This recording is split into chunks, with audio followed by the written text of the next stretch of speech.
దక్షిణ భారతదేశ ప్రజల ప్రధాన ఆహారమైన అన్నంతో ప్రాణాంతక క్యాన్సర్ ముప్పు పొంచి ఉందా? మనం నిత్యం ముద్దగా తినే బియ్యం ద్వారానే శరీరంలోకి విషపూరిత రసాయనాలు చేరుతున్నాయా అంటే అవుననే హెచ్చరిస్తోంది WHO.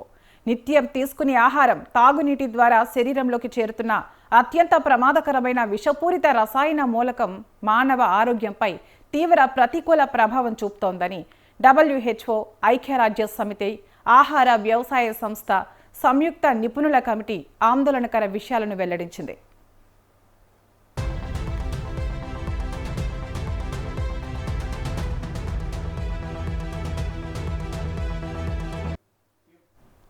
భారత్ సహా ప్రపంచవ్యాప్తంగా వివిధ దేశాల్లో ప్రజలు తీసుకునే ఆహార పదార్థాలపై నిర్వహించిన లోతైన అధ్యయన వివరాలను తాజాగా వెలువరించిన WHO ఫుడ్ అడిటివ్స్ సిరీస్ 92 నివేదికలో పొందుపరిచారు.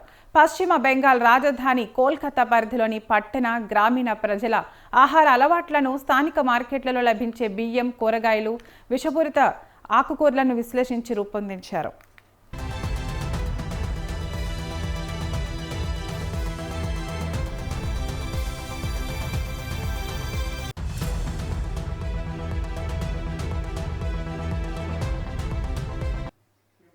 దేశంలో పెద్దలు నిత్యం తమ శరీర బరువులో ప్రతి కిలోగ్రాముకు సగటున 1.06 మైక్రోగ్రాములు, అలాగే 10 ఏళ్ల పిల్లలు రోజుకు 1.27 మైక్రోగ్రాముల చొప్పున అజైవిక లేదా కలుషిత ఆర్సెనిక్కు గురవుతున్నారు. పెద్దలతో పోలిస్తే 10 ఏళ్లలోపు పిల్లల శరీరంలోకే ఆర్సెనిక్ అధిక మోతాదులో చేరుతోందని, దీనివల్ల చిన్నతనంలోనే శరీర ఎదుగుదల, నాడీ వ్యవస్థ దెబ్బతినే ప్రమాదం ఉందని హెచ్చరిస్తున్నారు.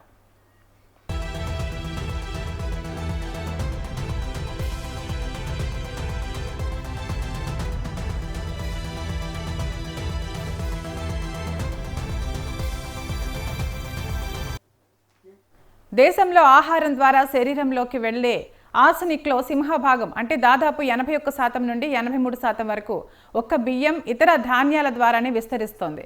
కూరగాయలు, ఆకుకూరలు తదుపరి స్థానాల్లో ఉన్నాయి. ఈ ప్రాంతాల్లో మంచి శుద్ధి చేసిన తాగునీటిని అందించినప్పటికీ పంట పొలాల్లో ఉపయోగించే నీరు, మట్టిలో ఉండే ఆర్సెనిక్ వల్ల బియ్యం, కూరగాయల్లోకి ఈ విషపూరిత రసాయనం ప్రవేశిస్తున్నట్లు గుర్తించారు.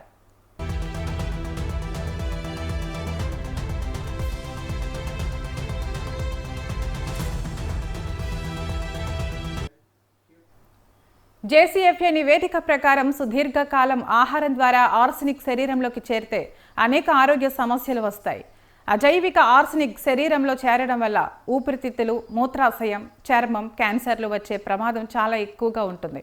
వీటితో పాటు కాలేయం, కిడ్నీ క్యాన్సర్లకు కూడా ఇది కారణమవుతోందని పేర్కొన్నారు. ఆర్సెనిక్ వల్ల రక్తనాళాలు ముడుచుకుపోయి గుండె జబ్బులు, రక్తపోటు, మధుమేహం, దీర్ఘకాలిక మూత్రపిండాల వ్యాధులు వస్తాయి.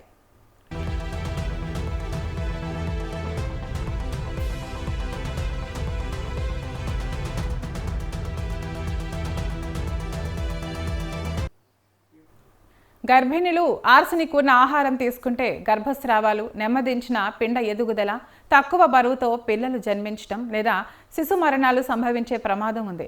పిల్లల్లో మేధాశక్తి తగ్గడం, ప్రవర్తన లోపాలు రావచ్చు. చర్మంపై నల్లటి, తెల్లటి మచ్చలు ఏర్పడటం, అరికాళ్ళు, అరిచేతుల్లో చర్మం మందంగా మారడం ఆర్సెనిక్ విష ప్రభావానికి మొదటి సంకేతాలు.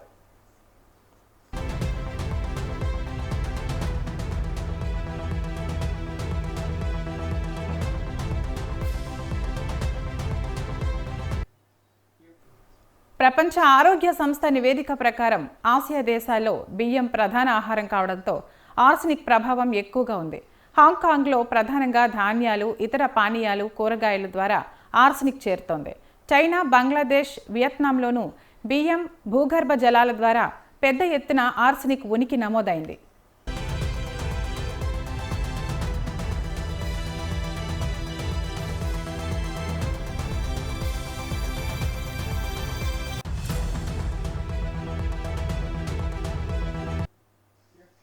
పంటల్లో, ఆహారంలో ఆర్సెనిక్ ప్రభావాన్ని తగ్గించడానికి నివేదిక కొన్ని కీలక సూచనలు చేసింది. బియ్యాన్ని వండే ముందు మంచినీటితో బాగా కడగడం, ఎక్కువ నీటితో ఉడకబెట్టి ఆ గంజిని తీసివేయడం ద్వారా అజైవిక ఆర్సెనిక్ శాతాన్ని 40% వరకు తగ్గించవచ్చు. నానబెట్టిన వరి పొలాల్లో ఆర్సెనిక్ శోషణ ఎక్కువ కాబట్టి ఆల్టర్నేట్ వెట్టింగ్ అండ్ డ్రైయింగ్ వంటి ఆధునిక సాగు పద్ధతులను ప్రోత్సహించాలి. కేవలం బియ్యంపైనే ఆధారపడకుండా చిరుధాన్యాలు, గోధుమలు, ఇతర పప్పు ధాన్యాలను రోజువారీ ఆహారంలో భాగం చేసుకోవాలని నిపుణులు సూచించారు.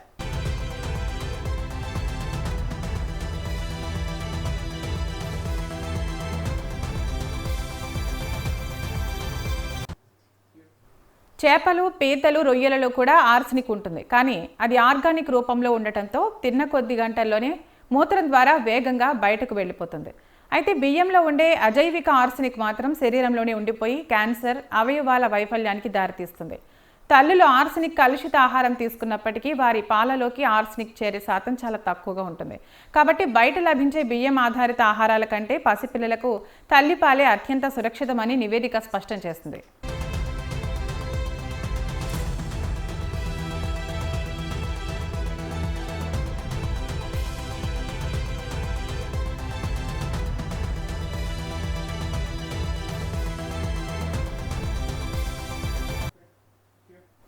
ఆర్సెనిక్ శరీరంలోకి చేరాక కణాల్లో తీవ్రమైన ఆక్సీకరణ ఒత్తిడిని పెంచుతుంది.